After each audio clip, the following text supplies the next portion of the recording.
The constitutional text in all criminal prosecutions, the accused shall enjoy the right to a speedy and public trial by an impartial jury of the state and district wherein the crime shall have been committed, which district shall have been previously ascertained by law, and to be informed of the nature and cause of the accusation, to be confronted with the witnesses against him, to have compulsory process for obtaining witnesses in his favor, and to have the assistance of counsel for his defense.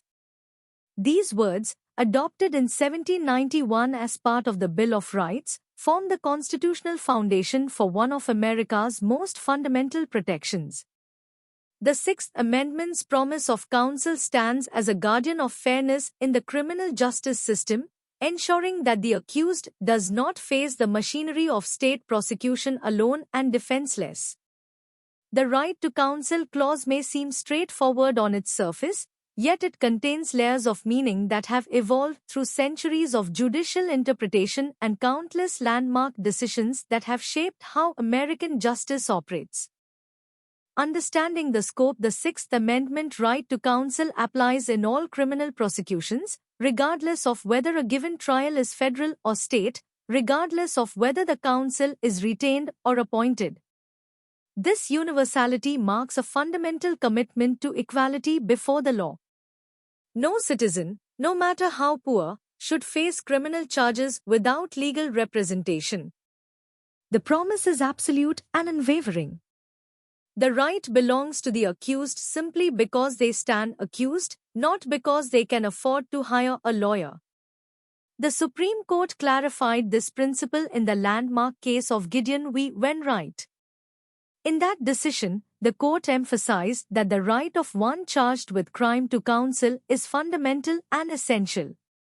Without counsel, a defendant, though he be not guilty, faces the danger of conviction because he does not know how to establish his innocence. The law recognizes that criminal proceedings involve technical complexities that ordinary citizens cannot navigate alone. The court system speaks its own language, follows its own procedures, and demands knowledge that most people simply do not possess.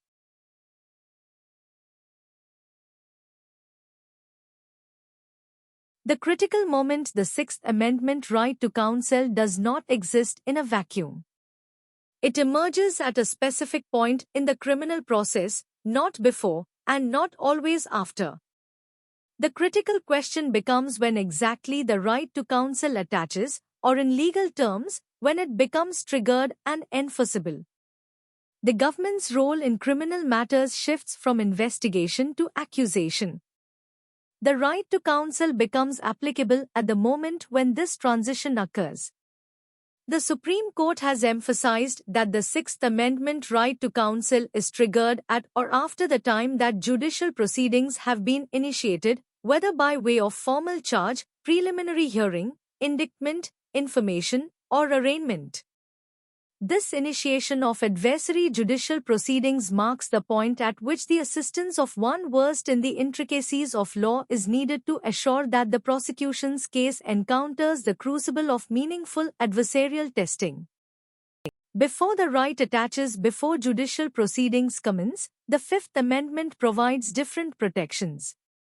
A person under police interrogation before charges are filed enjoys rights under Miranda, which includes the right to remain silent and to have counsel present. Yet the Sixth Amendment's specific right to counsel has not yet fully activated. The Supreme Court has explained that even the most intense police interrogation, occurring before formal charges, does not trigger the Sixth Amendment right to counsel in the same way. This distinction creates a crucial boundary in criminal procedure. Police may conduct investigations and even interrogate suspects without triggering the Sixth Amendment's protections, provided that the suspect has not yet been formally charged or had judicial proceedings initiated against them. The right to counsel under the Sixth Amendment differs from Miranda rights because it emerges only when the government shifts its stance from seeking evidence during investigation to prosecuting a named defendant through the courts.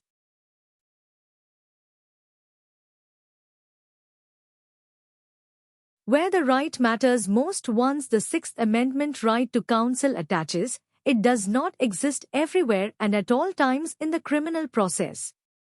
Instead, it applies specifically to the critical stages of criminal prosecution. These critical stages represent moments when the absence of counsel could fundamentally compromise a defendant's ability to defend themselves and ensure a fair trial. Courts have identified specific moments as critical stages. These include arraignment, the post-indictment lineup identification, post-indictment interrogation, plea negotiations, and the entering of a guilty plea. At each of these junctures, counsel's presence and advice become essential to protecting the defendant's rights. An untrained defendant attempting to navigate an arraignment alone, or making decisions about plea negotiations without understanding the legal consequences, faces catastrophic consequences. Beyond the trial, the Sixth Amendment right to counsel applies at criminal trial regardless of how that trial unfolds. But the question of whether counsel is required at other stages, beyond the courtroom itself, has occupied courts for decades. The answer depends on whether that particular proceeding constitutes a critical stage where the defendant's interests are substantially affected. The government may not deliberately elicit incriminating information from an accused once the Sixth Amendment right to counsel has attached, absent a valid waiver and without counsel present. This protection extends beyond formal interrogation. If police deliberately seek to extract a statement from a defendant who has invoked their right to counsel, such statements cannot be used at trial. However, if the accused themselves initiate conversation with police and choose to waive their right to counsel, interrogation may proceed in counsel's absence. The defendant's own choices can override the protection.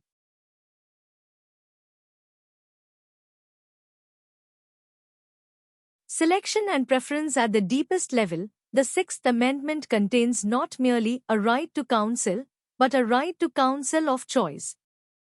This dimension of the right emerges from the founding tradition and reflects something more than just ensuring a fair trial. The accused has the constitutional right to be defended by the counsel he believes to be best. This is not derived from the Sixth Amendment's purpose of ensuring a fair trial alone. Rather, it reflects constitutional protection of the defendant's free choice independent of concern for the objective fairness of the proceeding. When a defendant is forced to accept counsel assigned by the court, even if that counsel is competent and experienced, something fundamental is lost. The defendant has not selected his representative, has not placed his trust in that particular advocate, has not formed the relationship that naturally occurs when someone chooses their own lawyer. Courts have recognized that defendants will place greater trust in and form better relationships with lawyers they have selected rather than ones the court has thrust upon them. Effective assistance, yet having counsel, whether chosen or appointed, is not enough. The counsel must be effective. Courts have developed standards to measure effectiveness.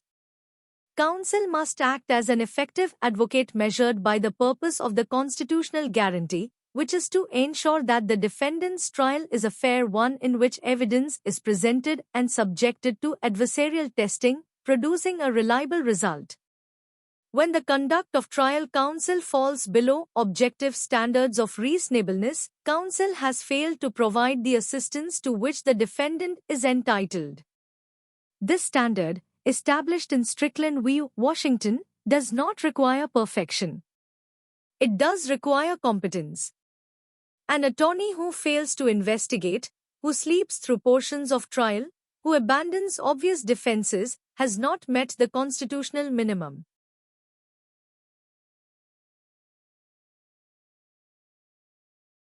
The right to waive. Like many constitutional rights, the Sixth Amendment right to counsel can be waived. A defendant may choose to defend himself, to proceed pro se as the law terms it, without counsel's assistance.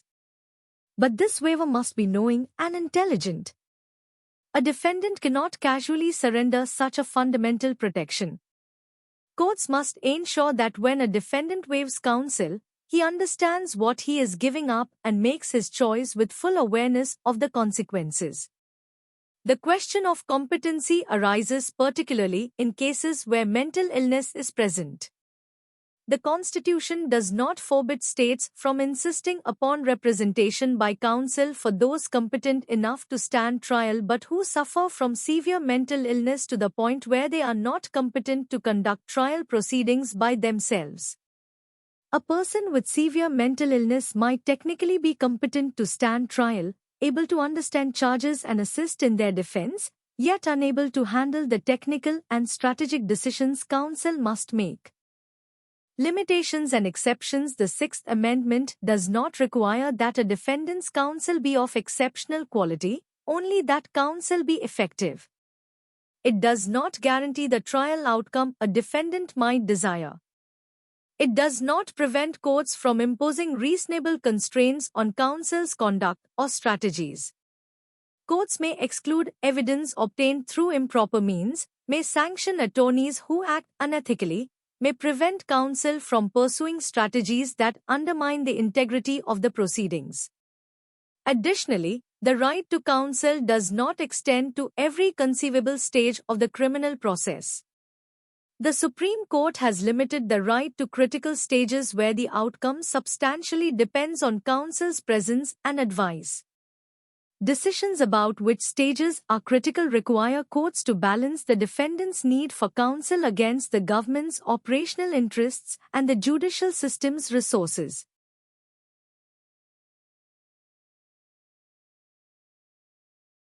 From history to today, the Sixth Amendment right to counsel has evolved significantly since its ratification in 1791. Originally, the right existed primarily as a right to retain counsel of one's choice, available mainly to those with wealth.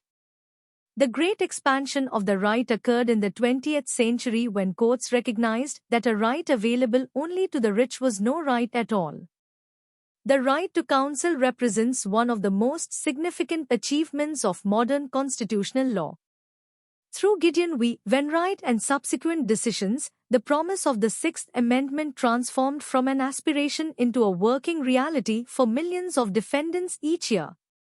Public defender systems, though often underfunded and overburdened, stand as monuments to the constitutional principle that justice cannot be dispensed only for the wealthy. The continuing challenge. Yet the right to counsel today faces challenges. Overcrowded public defender offices, inadequate funding, heavy caseloads that prevent thorough investigation and preparation, and the complexity of modern criminal law all strain the system.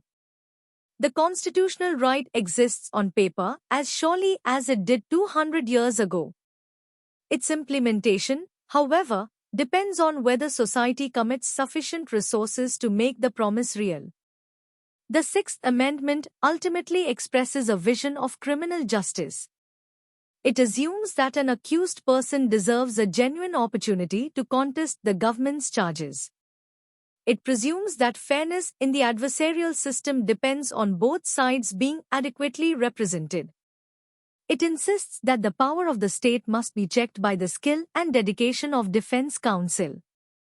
Whether that vision continues to guide American criminal justice depends on the choices made by lawmakers, judges, and society itself.